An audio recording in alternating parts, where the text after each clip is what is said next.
저는 어린 시절부터 자연을 참 좋아했습니다. 특히 그 끝없이 펼쳐진 파란 하늘 보기를 좋아했는데요. 그러다 보면 문득 그 하늘이 부끄럽게 푸르다라고 고백했던 윤동주 시인처럼 그 빛깔이 너무 파랗고 푸르러서 제 자신이 부끄러워 보이기도 하였습니다. 또 하늘에 떠다니는 구름을 보며 문득 그런 생각도 했었습니다. 구름은 왜 구름일까 하는 생각을요. 여러분 혹시 이런 생각 해보신 분 있나요? 구름은 왜 구름일까 하는 생각 말입니다. 제가 내린 결론은 이러했습니다. 구름이 하늘을 돌돌 굴러다니니까 구름이 하늘을 구름, 그래서 구름이지 않을까 라고요. 하늘을 구르는 구름, 그리고 부끄럽도록 푸른 하늘. 그런데 이렇게 하늘을 보다 보면 이러한 사색 끝에 결국 한 지점으로 생각의 방향이 모이곤 하는데, 그것은 역시나 이 모든 것들을 지으신 하나님의 눈부신 아름다움이었습니다. 하늘을 드넓게 펼치시고 무언가 뒤에서 즐거이 구름을 굴리고 계실 것만 같으신 하나님, 그 하나님의 잔잔한 미소가 쏟아지는 햇살과 함께 늘 내게로 비춰오는 경험입니다. 하늘을 지으신 그 무한하신 하나님이 내 안으로, 이 내게로 오다. 그런데 이러한 경험과 고백은 저의 고백일 뿐만이 아니라 수많은 믿음의 선진들의 고백이기도 했습니다. 그들이 만났던 하나님, 그들이 경험했던 하나님. 그래서 신학자들은 바로 그러한 하나님에 대해 이러한 용어를 붙였는데, 그것은 바로 하나님의 초월성과 하나님의 내재성입니다. 우리의 지혜, 우리의 지식, 인간의 이해 그 너머에 계신 그 초월적인 하나님이, 그분이 지으신 이 창조 세계의 광대함과 놀랍도록 정교하심과 지혜와 권능과 위엄은 실로 인간 이성의 한계를 뛰어넘는 그 하나님의 지극한 초월성으로 고백되어집니다. 그런데 하나님이 초월적이기도 하시지만 반면에 지극히 내재적이기도 하십니다. 이것이 무슨 말이냐? 나와 가장 가까운 존재가 바로 이 나라면 하나님은 이 나보다 더 나와 가까이 계시고 나의 모든 것을 아시며 나를 누구보다도 사랑하시는 분으로 고백되어집니다. 왜냐하면 하나님은 내 생명의 원천이며 근원이시기 때문입니다. 이것이 하나님의 내재성입니다. 하나님의 초월성과 하나님의 내재성, 그리고 그것을 가장 잘 보여주는 말씀 중 하나가 바로 창세기 1장과 2장의 창조입니다. 창세기 1장의 창조에서 하나님은 자신의 초월성을 여실히 드러내십니다. 오직 그 말씀의 권능으로 하늘과 땅을 창조하신 하나님, 그분의 능력과 위엄, 그 다스리시는 힘 앞에 모든 피조물들은 따라 순종합니다. 하늘과 땅이 나뉘고 각기 씨 가진 나무들이 열매를 맺고 땅과 하늘과 바다의 생물들은 번성하여 가득한 충만으로 순종하며 나아갑니다. 그런데 창세기 2장의 창조에선 하나님의 또 다른 모습을 보여줍니다. 신학적인 용어로는 신인동형론적 모습이라 하는데, 이것이 무슨 말이냐? 하나님이 사람처럼 행동하신다는 것입니다. 2장의 창조에선 하나님이 친히 흙을 감싸 안으시며 사람을 지으십니다. 그 흙뿐인 존재에게 코에 생기를 불어 넣으십니다. 함께 동산을 거닐기도 하시며 아담이 각 생물의 이름을 어떻게 짓나 바라보기도 하시며 그의 홀로됨을 보시고는 갈빗대 하나를 취해 돕는 배필을 지으시기도 하십니다. 권능과 위엄, 그 초월적이신 창세기 1장의 하나님이 창세기 2장에서는 누구보다 가까운 친밀함으로 사람을 지으시고 사람의 필요를 돌보시며 그 마음의 생각을 아시고 인격적인 관계와 교제를 나누시는 그 내재적인 모습을 보여주는 것입니다. 그래서 예전 이 창세기 2장의 창조 기사를 보며 그리고 인격적이고 친밀한 하나님을 묵상하며 써보았던 작은 시 하나가 있습니다. 부끄럽지만 제가 잠시 들려드리겠습니다.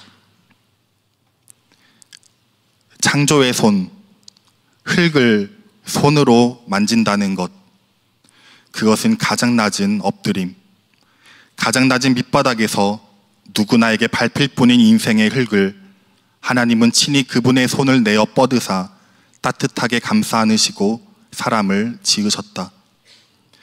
손금과 손톱 사이에 끼인 진흙, 손바닥에 묻은 흙먼지와 사막에 날리는 흙가루에도 토기장에 있는 그 흙을 전혀 더러워하지 아니하듯 하나님의 사랑은 그 모든 더러움을 덮고 덮어 우리를 창조하셨다.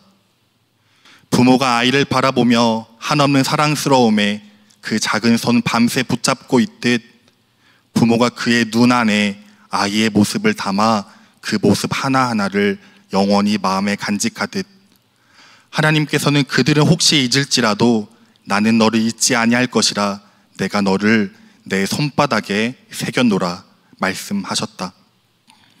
하나님은 창조 후 그 손에 진흙을 털지 않으신 채 자신의 손바닥에 우리를 새겨 놓으셨다.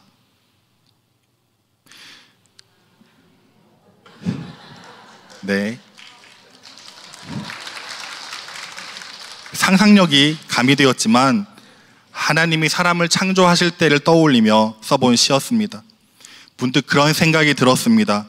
지극히 초월적인 하나님이 친히 내려오사 이렇듯 먼지뿐인 인생을 만지신 것, 그리고 그런 우리에게 친히 자신의 호흡과 생명을 나눠주신 것, 단지 묵묵히 그저 담담하게 창조의 행위를 기술하고 있는 이 창세기일진데 이상하게 여기엔 하나님이 나를 얼마나 사랑하시는지 그 사랑의 목소리가 들려오는 것입니다.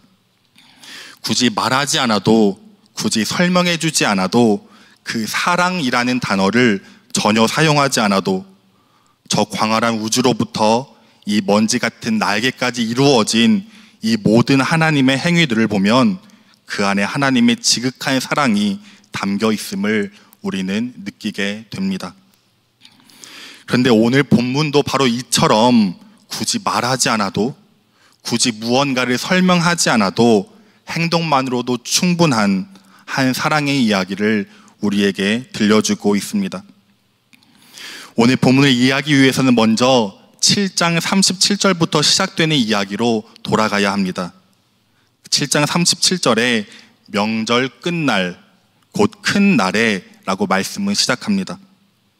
여기서 이 명절은 초막절로 알려져 있으며 이 명절 끝날이 되는 때에 예수님께서는 예루살렘의 많은 무리들을 향하여 누구든지 목마르거든 내게로 와서 마시라 선포하셨습니다.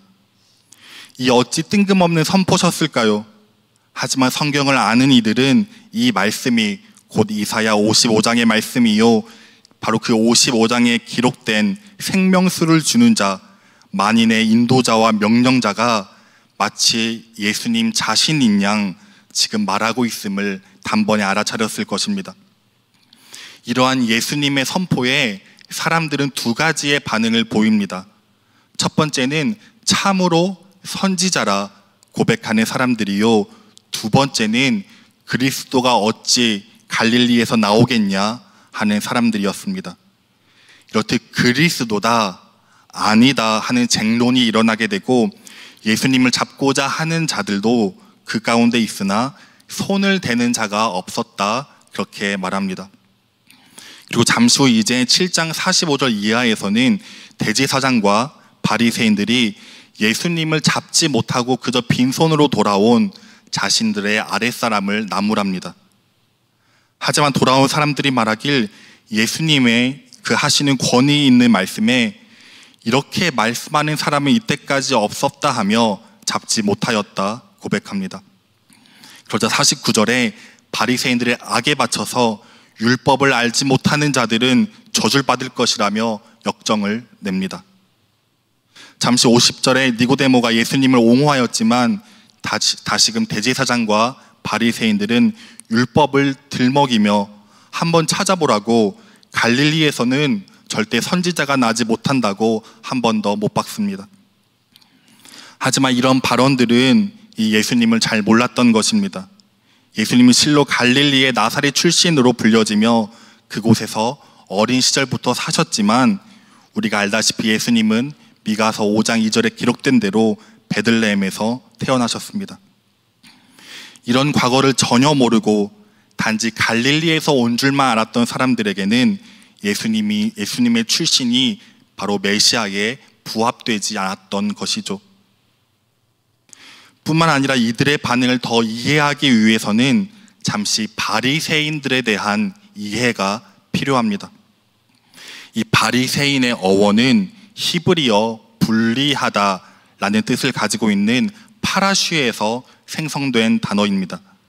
즉 그들은 스스로의 정체성을 분리된 사람으로 여긴다는 것입니다.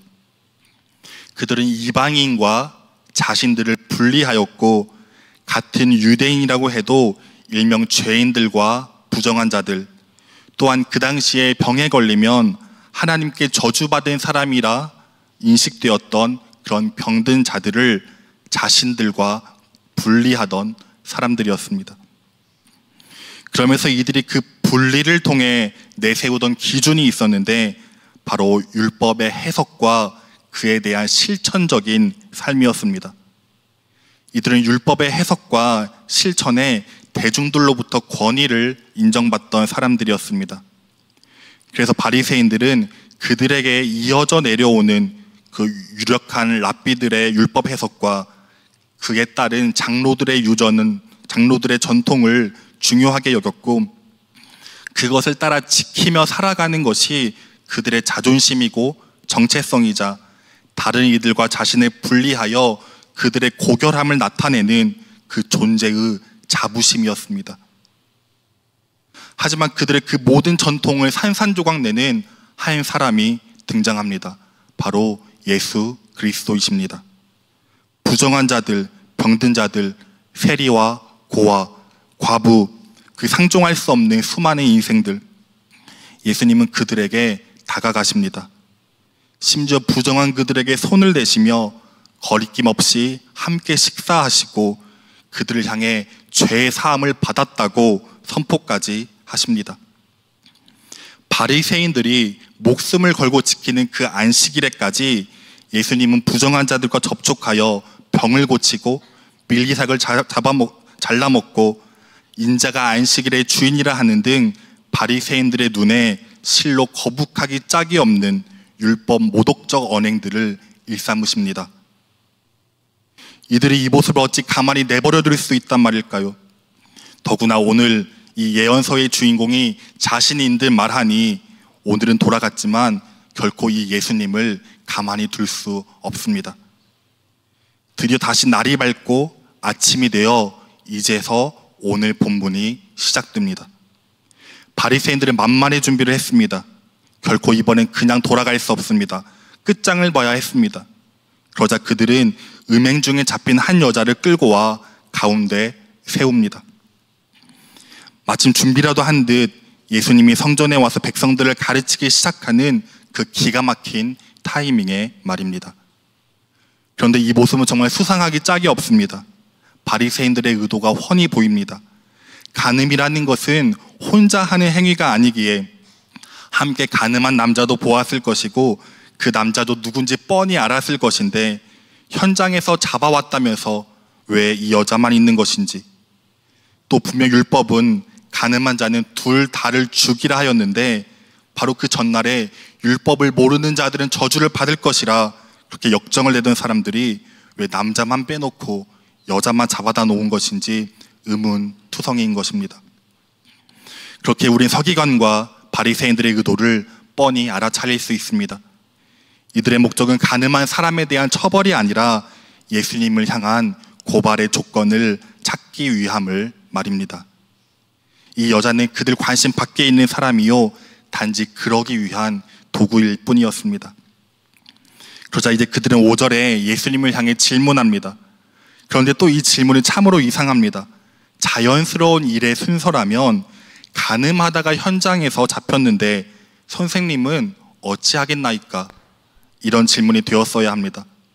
하지만 이들은 곧바로 모세의 율법을 들먹이며 모세의 율법에 돌로 치라 명하였는데 선생은 어떻게 말하겠나이까 묻습니다. 즉 돌로 칠 거냐 말 거냐 극단적인 두 가지의 선택지만 요구하고 있는 것입니다.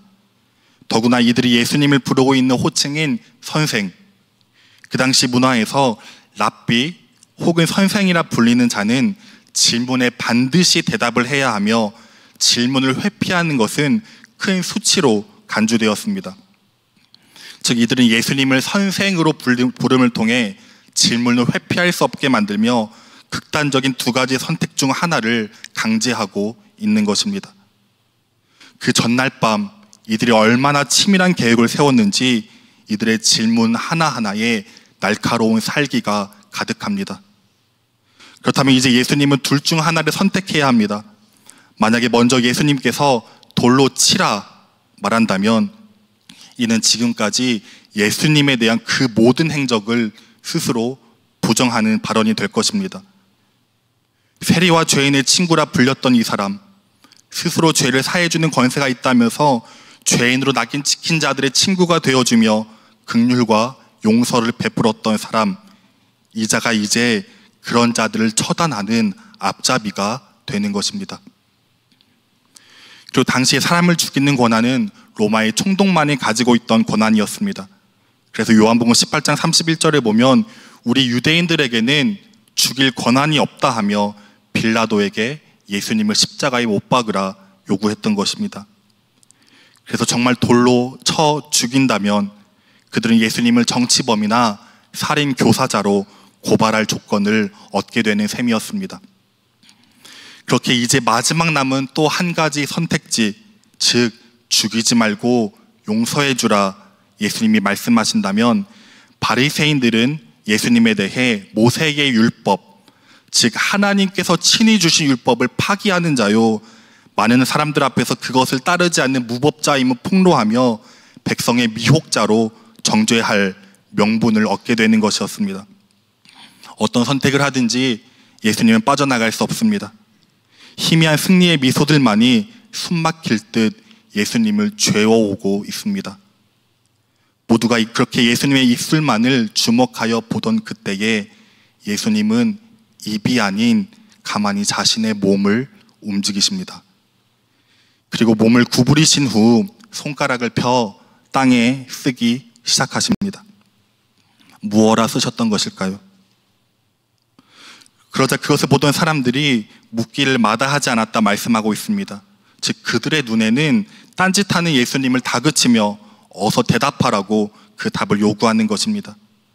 그러자 예수님은 다시금 몸을 펴신 후 희열과 정죄로 가득 찬 그 공간을 가르시며 이렇게 말씀하십니다.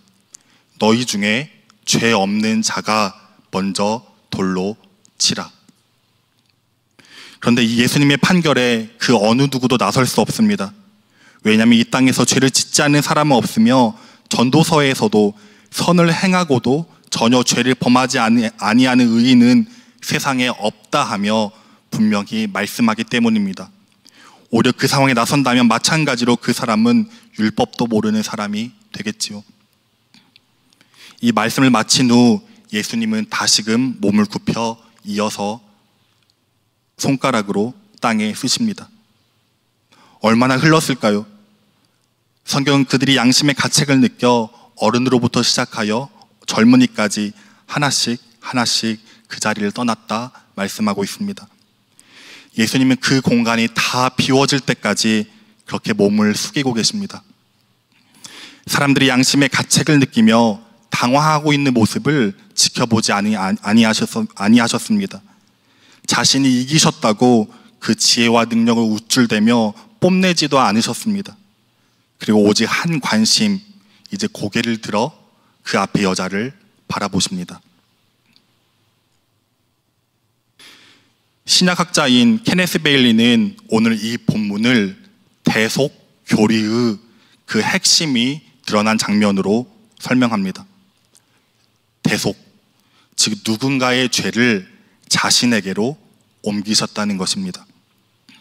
단 몇 분 전만 해도 이 여자는 돌에 맞아 죽을 것을 예상했을 것입니다. 바리새인들은 이 여자를 보며 어떻게 가늠할 수 있냐고, 죽일 거라고 끌고 나오라며 분노와 적대감을 가졌을 것입니다. 그런데 예수님이 등장하시자마자 바리새인들의 그 적대감과 분노는 순식간에 여자가 아닌 예수님에게로 옮겨집니다. 이제 그들은 예수님을 짓밟기 위해 혈안이 되어 있습니다. 여자는 더 이상 그들의 관심거리가 아닙니다. 더 큰 살기와 위협으로 예수님에게 선택을 강요하며 막다른 골목으로 몰아넣습니다. 하지만 이 모든 것이 죄 없는 자는 먼저 돌로 치라는 그 예수님의 단 한 문장으로 정리됩니다. 그렇지만 평안이 찾아온 것이 아닙니다. 예수님은 숙이고 있어 보지 못했겠지만 그 여인은 보았을 것입니다. 자리를 떠나는 종교자 지도자들의 그 가득한 분노와 살기, 그리고 더 큰 관계를 꾸며낼 그들의 얼굴들을요. 이 여인은 선체로 그렇게 그 모든 모습들을 바라봅니다. 자신 앞에 이 예수님이 자기를 향한 그 모든 죄와 분노를 대신 뒤집어 썼으며 자신을 구해줌으로 인해 더 큰 분노의 돌을 앞으로 맞게 될 것도 말입니다. 그러나 더욱 큰 경험은 지금 그 모든 것을 예수님 홀로 감당하면서까지 자신의 생명을 건진받은 그 예수님의 사랑의 경험입니다. 이 여인은 자신의 구원을 위해 아무것도 한 것이 없습니다. 스스로의 힘, 스스로의 노력, 스스로의 변론, 그 어떤 것 없이 그저 선체로 대속의 경험을 하게 된 것입니다. 오늘 본문은 바로 그 대속적 사랑을 우리에게 들려줍니다. 하지만 아직도 궁금한 한 가지가 있습니다. 도대체 예수님은 땅에 무엇을 쓰셨을까 하는 그 궁금점입니다. 수많은 주석가들이 이를 풀고자 하였습니다. 여러 배경적 지식과 율법과 성경의 구절과 당시의 문화들을 통해 예수님이 도대체 무엇라 쓰셨을지 알아보고자 하였습니다. 여러분들은 도대체 예수님이 땅에 쓰신 그것이 무엇이라 생각하시나요?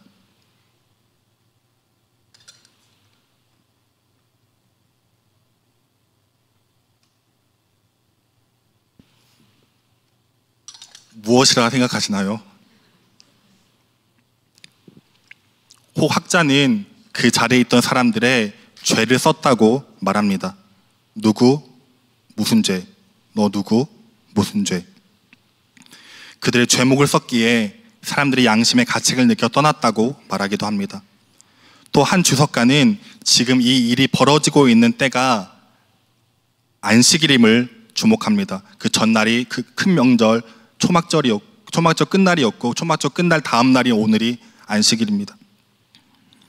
안식일에 가장 지켜야 할 것은 일을 하지 않는 것이었습니다. 그런데 랍비들은 이 글을 쓰는 것도 일로 여겼는데 그 중에서도 잉크로 종이 위에 글을 적는 것처럼 표식이 남는 것만을 글 쓰는 일로 규정했습니다. 그렇게 표식이 남지 않는 글, 즉 손으로 흙에 적는 것은 허용되곤 하였습니다. 어떻게 생각하면 우습지만 그들의 전통이 그러했습니다. 그래서 예수님은 이를 알고 땅에 썼다고 말합니다.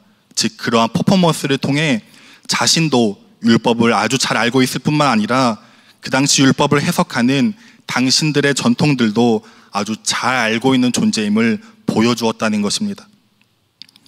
이처럼 예수님이 쓰신 것에 대해 수많은 풀이와 해석이 있지만 전 성경이 들려주는 메시지를 그대로 들어봅니다. 그것은 바로 알 필요가 없다라고요. 이 무슨 김 빠지는 대답이냐 할 수 있지만 알 필요가 없기에 기록되지 않은 이 성경에서 우린 또 한 가지 메시지를 듣게 됩니다. 그건 바로 예수님은 그저 그 행동만으로도 충분하셨다라고요. 어떤 메시지를 남기지 않아도 어떠한 메시지가 직접적으로 들려지지 않아도 하나님의 사랑을 나타내기엔 그저 그 행동만으로도 충분하셨습니다. 죄 없는 자가 돌로 치라며 다시 굽혀 쓰신 그 시간에 비록 자신을 대적했던 대적자들이라 할지라도 그들에게 그 스스로를 돌아볼 기회와 시간을 주십니다. 즉 그들도 여전한 사랑의 대상이었음을 봅니다. 내가 이겼지 하며 여전히 살기가 가득한 살기로 떠나는 자들을 마주보며 비웃거나 으스대지 아니하셨습니다. 그들이 이긴 희열이 아닌 그들을 향한 가득한 긍휼 때문입니다. 또한 그 무리들을 향한 그 어떤 정죄의 말도, 정죄의 손가락도, 정죄의 눈빛도 보내지 아니하셨습니다. 이후에 끝내 그들에 의해 결국 십자가에 달려 돌아가셨을지라도 저들을 사여달라고 자기들이 하는 것을 알지 못한다 하며 끝까지 정죄하지 아니하셨습니다. 예수님의 그 행동은 홀로 감당하고 있는 그 모든 사람들의 죄와 그들을 향한 긍휼이었습니다. 그렇기에 이 행동만으로도 충분했던 것입니다. 그래서 마치 이 모습은 이사야 53장 6에서 7절 말씀을 보듯 합니다. 함께 읽겠습니다. 우리는 다 양 같아서 그릇 행하여 각기 제 길로 갔거늘 여호와께서는 우리 모두의 죄악을 그에게 담당시키셨도다. 그가 곤욕을 당하여 괴로울 때에도 그의 입을 열지 아니하였으며 마치 도소장으로 끌려가는 어린 양과 털 깎는 자 앞에서 잠잠한 양같이 그의 입을 열지 아니하였도다. 아멘. 어느 말 없이 행동만으로도 충분했던 사랑. 그런데 저도 이와 같은 경험을 했던 적이 있습니다. 대학생 때 저는 선교단체 활동을 했었습니다. 그곳에서는 매주 금요일 저녁마다 함께 모여 채플을 드렸는데 그 채플 때마다 매주마다 간증자를 세워서 간증을 듣곤 했었습니다. 참 많은 간증을 들었고 그 간증들의 은혜 받고 때론 도전받기도 했습니다. 그런데 그 간증을 많이 듣다 보면 공통적인 특징이 있는데 바로 그 간증의 삶의 비포와 애프터가 있다는 것입니다. 하나님을 만나기 전에는 이런저런 모습으로 살다가 하나님을 만난 후에는 이렇게 저렇게 바뀌었다. 또 선교 단체 전에는 이런저런 모습, 이런저런 방탕한 모습으로 살다가 선교 단체를 통해 하나님을 만나며 이런저런 모양으로 삶이 변화되었다. 이런 비포와 애프터에 대한 간증이었습니다. 그런데 아마 그 모든 간증들이 다 이 범주에 속할 것입니다. 그러니 그것이 간증이겠죠. 그래서 그 당시 저도 그런 간증 하나 없는지 많은 생각을 해보았습니다. 하지만 아무리 생각을 해봐도 그 당시 저겐 극적인 어떤 비포와 애프터가 없는 것입니다. 모태신앙으로 자라나 어릴 적부터 눈 떠보니 교회였던 저에게는 어떠한 극적인 경험, 극적인 체험, 극적인 변화 없는 그저 평범한 듯 살아온 인생이었습니다. 그러면서 그런 간증이 있는 인생이 부럽기도 하며 내게도 그런 간증이 있었으면 좋겠다 생각했습니다. 그러다 어느 날 밤 침대 위에서 한 성경을 읽다가 그 말씀을 통해 제게도 간증할 내용이 바로 그 안에 있음을 알게 되었습니다. 그 간증은 비포와 애프터가 없어도 할 수 있는, 더욱이 영원토록 할 수 있는 간증의 내용이 그 안에 담겨 있었습니다. 그 말씀을 보며 한참 동안 기뻐서 눈물을 흘렸던 기억이 있습니다. 그리고 시간이 몇 년이 흘러서 대학교 졸업 무렵 드디어 제게도 간증의 기회가 주어지게 되었습니다. 그래서 저는 지금까지 제가 안 되었던 것, 간절히 바라왔는데 하나님이 주지 않으신 것, 실패했던 것, 그런 경험들을 잔뜩 모아 나열하기 시작했습니다. 그런데 항상 간증의 끝은 이런 일들이 뒤집어지기 마련이며 사람들도 그런 반전을 기대했겠지만 제 간증의 끝엔 그런 반전이 없었습니다. 그냥 그렇게 다 안 되었고 하나님이 끝내 주지 않으셨으며 여전히 실패한 것으로 끝마쳤습니다. 아마 이런 간증은 누구도 들어보지 못했을 것입니다. 하지만 그 간증 제일 마지막에 그럼에도 불구하고 제가 영원토록 간증할 내용을 담고 있던 그 성경 구절 하나만을 읽고 간증을 마쳤습니다. 그 말씀은 이러한 말씀입니다. 함께 읽겠습니다. 비록